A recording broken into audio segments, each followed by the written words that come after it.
Toby here, back for another video, and in today's video we are going to be covering how I put on 50 kilos onto my deadlift max over the last sort of 6 months to a year. And I know what you're thinking, 50 kilos in a year on your deadlift max is a bit ridiculous when it comes to deadlifting.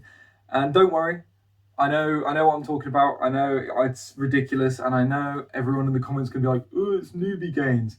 Exactly. That is what we're going to be covering, the whole concept of Newbie Gains and that sort of thing. But before we get into the video, please remember to like, comment, and subscribe so the channel gets boosted and the videos get chucked into the YouTube algorithm and recommended everywhere. And hopefully we can grow this channel and make it a proper community.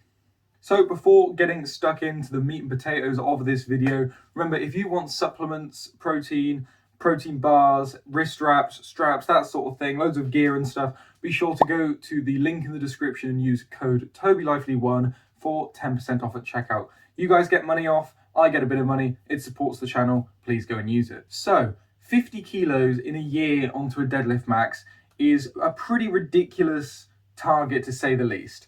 In January of 2020, I one rep maxed my deadlift at 140 kilos, which at the time, considering I was relatively untrained and it was when I was just starting, felt pretty good. The form was horrible. The bar was way too far over my toes. I was lifting it all the way out here and all back power getting it up. Really horrible form. But that is the form I continued to use for about the first couple months of the year there. I managed to get up to a deadlift of about 160, 170 kilos through just training and eating, and the whole time I was losing weight. So when I was doing the 140 kilo deadlift, I was 110 kilograms. Then I got 150 kilo deadlift, I was 100 kilograms, 160, 90, you know how it goes, that sort of thing. So it took me a really short amount of time to get to the 160 mark on the deadlift. Obviously Newbie Gains, I was really training the movement and it just was skyrocketing.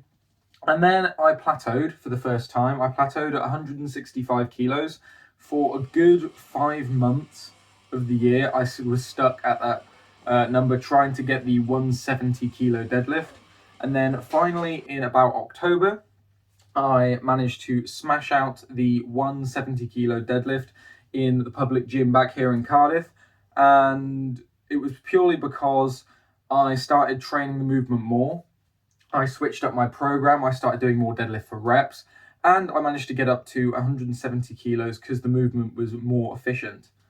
And then it took me yet another couple months to get a 180 kilo deadlift, which I got a couple days before Christmas, literally maybe Christmas Eve or the day before Christmas Eve, that sort of thing, this year in December of 2020. And that is because I started incorporating deficit deadlifts into my program to try and get my power off the floor better. But what really transpired was when I got my 190 kilo deadlift, just in the early stages of January this year, 2021, I got a 190 kilo deadlift, and it was because I fixed my form. I really took a couple weeks to go lighter on the weight, really focus on getting the form immaculate, practicing it for rep after rep.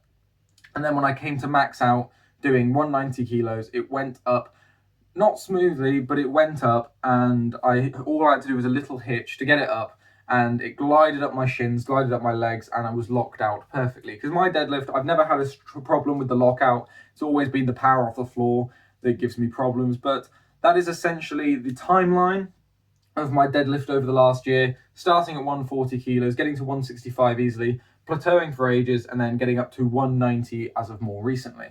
So how did I do this? How can you do this? Well, the truth is, not everyone's going to be able to do this. There are multiple reasons why my deadlift got put up 50 kilos in a year and accelerated so quickly, and accelerated so much quicker than my other lifts. And it's because my proportions, I am built for deadlifting. And genetically, not a lot of people are. So my proportions are that I've got a positive ape index, which means my wingspan is larger than my height. I've got quite a long torso and shorter legs, which means I can get much higher up when I'm grabbing the bar. So my arms are quite long, they reach about halfway down my thighs, and it means I can grab the bar whilst at a higher starting position in the lift, only by like an inch or two, but it really makes a difference. So I'm not as low down as most people are with the deadlift, and it makes me getting this deadlift up a lot easier. Also genetically, when I started putting on muscle, a lot of muscle went into my back. I don't know if you can see. I've got a really wide back, and that is just purely genetics. All of my muscles went into my back and traps, and it meant I have a really strong deadlift, because my lower back especially has got a really big canyon where the spinal erectors are just thick. And it is one of those things that is just nice, because yes, it is because I deadlifted a lot, but also genetically that is just where a lot of the muscle went, because I trained everything a lot, and definitely my back is the place where most of the muscle went, which really helps with the lockout of the deadlift, which is why I've never struggled on a lockout. It's just I need to train my hamstrings and glutes a bit more to get that power off the floor, and then hopefully I can skyrocket the deadlift even further. So genetics aside, another reason why my deadlift went up by 50 kilos this year is because simply Newbie Gains. This is my first hardcore year of training, so of course all of my lifts are going to skyrocket. That is how it works. My body is not used to doing this movement whatsoever. I've never really done the movement too often. I've done it, but not often enough. Whereas now I've been incorporating weekly, at least weekly deadlift training, and it means my body is getting much more efficient with the movement, and that is how these movements get stronger. Is more, rather than putting on a lot of muscle, because that takes time, that is slow, that is how you build slow gains. It's about getting efficient with the movement. That's why if you want a big deadlift all the time and try and get it as efficient with that movement as you can.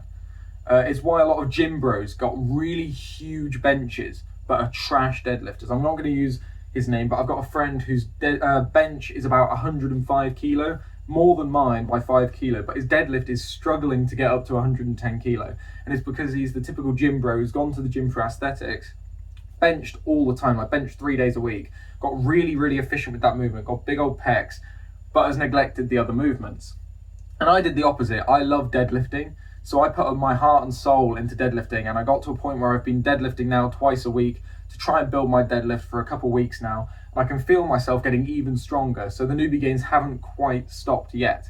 But Newbie Gains are just about how your body is getting used to the movement, and you're getting better at doing the movement more efficiently. And obviously there comes a point where you can't get any more efficient with that movement at the time, so your body plateaus, and that's how plateaus start. And then that leads us on to the next point of how to fix the deadlift, and is how I fix my form, which really catapulted me to that last 20 kilo jump on my deadlift. So the final point I want to make about how my deadlift jumped 50 kilos, now we've got Newbie Gains out the way and genetics out the way, this is the one which you guys can employ yourselves. Even if you've been deadlifting ages or deadlifting not at all, the form is the most important thing. And I'm going to do a proper in-depth video where I tutorial with a bar and show how I managed to fix my deadlift in the future, when I'm back at the home gym, back in the garage probably, because it's a bit tough to film in this enclosed space here where I work out at the minute. But yeah, so how I fixed my deadlift in layman's terms was my form was good, my back was straight, my chest was up, but the main thing was I was lifting with the bar over the end of my feet instead of over my shoelaces, about halfway through my feet. And I was watching loads of deadlift form videos, really trying to get this right. And I always felt that that was a really uncomfortable position to get into. But I've realized that it is an uncomfortable position to get into, but it also creates a lot of tension for you to spring up off the floor. And what I was ending up doing is I was pulling it, really struggling on the first rep. And then when I put it down, it'd land in the exact right position, and the second, third, and fourth rep would be so much easier. So I really tried to get the reps perfect from rep number 1 and not rely on gravity to put it in the right place. And that really helped. And another thing that helped was keeping my chest up, not looking up, but keeping my neck straight. And the main thing was, the best bit of advice I've ever heard about the deadlift is pretend you are in a leg press to get it off the floor. Forget about your arms, forget about your back. As long as you keep that straight and your arms are straight, then pretend you're in a leg press. Drive through the heels and your big toe. So through the heels, but with some pressure on your big toe. Pretend you're pushing as hard as you can on a leg press. You're maxing out, you're doing 400 kilo on the leg press. push as hard as you can, and the bar will come up so much easier. And then once you get past the knees is when you worry about tensing the glutes and bringing your back and shoulders back and locking it out, which for me, as I said, I've never had a problem with. So once I fixed my drive off the floor, it felt a lot nicer, and it's feeling a lot nicer now. I'm incorporating more exercises to focus on that, such as deficit deadlifts, trap bar deadlifts, all those things, really focusing on the leg drive portion of the deadlift.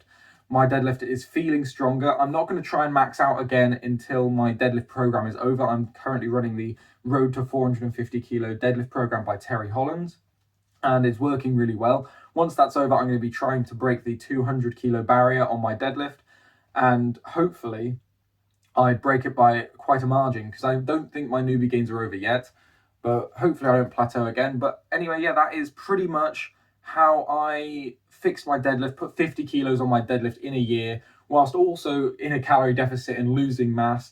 But I was putting on a lot of lean mass, you have to understand. Just because I was losing fat doesn't mean that I was not gaining muscle. But the thing is, everyone thinks in order to get a big deadlift, you need to eat and eat and eat and get as big as you can, because mass moves mass. And yes, that is true. But you can get a big deadlift as a lighter individual. I was 83 kilos when I pulled a 190 kilos. That's ridiculous. I was 83. And then when I, to contrast that, when I started, I was 110 kilos pulling 140 kilos. So the ratios don't add up. Like, I was 83 kilos pulling 190, and I reckon that is pretty good. I'm putting on a bit of size now. I want to get a bit bigger. I want to look a bit bigger. But all in all, I don't think you really need to be that big to pull some big numbers. Obviously, it helps. But first things first, you need to focus on the form. You need to focus on your genetics. Find which lift you are genetically built for. So obviously, for me, it's deadlifting, but you might have shorter arms, which makes obviously deadlifting much, much harder, but makes bench a lot easier, which is why I struggle with my pressing. I've got quite long arms. It's harder to lock them out. So just find the things you're good at genetically, find the things that you can build up really nice, and find the things you're enjoying, which is the most important thing. If you enjoy a lift, you're more likely to want to train that lift and more likely to want to get better, and more likely to be in the mindset to pull bigger numbers if you like that lift. Like, I love deadlifting. It's my favorite lift. There's no way in hell any other lift comes close to topping the deadlift as my favorite lift. And it shows. It is the lift I put most care into. It's the lift I've got the biggest numbers on. It is the lift I work the most and focus on the most. But anyway, thank you guys so much for watching this video. Remember to use code TobyLively1 for money off on Myoban products. And also, remember, there's about 70% of you watch these videos that don't subscribe. But if we could just get those subscription numbers up a little bit, you don't even have to watch every video. Just click the subscribe button, like the video, and then hopefully if you comment as well, YouTube will see that these videos are getting a bit of traction, boost it further, recommend it on other people's videos, and hopefully we can grow this community and make this a really good strength community where you guys ask me questions on topics and I make videos like these explaining my take on that topic and my experiences with those things. So if you want to ask some questions and stuff or leave some video suggestions, please do comment down below or DM me on Instagram, which you can find in the description below, or on my Twitter, which also you can find in the description below. Anyway, I've been Toby. This has been how I put 50 kilos on my deadlift in a year. Thank you for watching, and I'll see you in the next one.